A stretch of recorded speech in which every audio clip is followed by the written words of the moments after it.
thing I would say is that part of what made it so pungent in the first season for me as a viewer was that it was a very specific locale and the people were very specific. It was just how detailed each life was that sort of made it meaningful for me. I agree with you. One of the things that we're lacking so much in society is empathy, period. That's like the base of why we even have to have this conversation. It's the inability to empathize with another being despite whether you agree or disagree with their morals, their faith. To me, this was a group of women who did not understand each other. But by the end of the season, because of the events that occurred, 5 women who would not normally relate to each other were able to put their differences aside to support and stand up for one another. And I think that's really powerful. That's the message I took away. Then it's complicated by the union is based on a lie. Some friendships are formed because they're friendships, and some are forced friendships that then become stronger friendships because of terrible trauma and have to navigate that. So it's just interesting, the complexity of that, and I like that.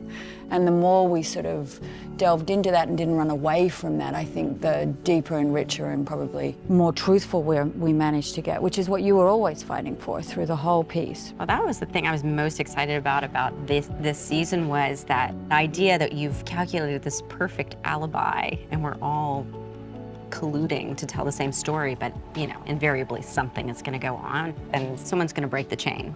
And it's sort of waiting for who is going to break the chain. It's really interesting. And the lie is the glue that holds us all together, and it's also the thing that's going to break us apart. I'm also deeply interested in how, in so much writing, and perhaps for women, there's a lack of interest in incremental growth.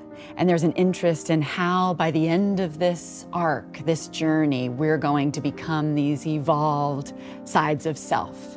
And we're going to represent women well by our humanity or our maternal instincts, but you know, that each of us carry the lie and the damage, and as you said, this sort of forced friendships, because we're all deeply complex and we do share our brokenness. And in any community, as you said, if you're true to that character, this Monterey community, what evolves is something that all of us have dealt with in our own lives in some manner. We're delving into topics that aren't frequently looked at from many different female perspectives. And we're all playing very different women, very complex, very dynamic. No one's good, no one's bad. Everyone's going above and beyond, you know, everyone kind of knows their characters so well, and we call each other and say, what about this, what about that? This could be cool for you, this could be great for that. I love that moment that you did the other day. There's such a support system, and I think it just helps us do better work. As mothers, sisters, actors, activists, it's just extraordinary to be with all of you and get to share that with you and learn from each of you.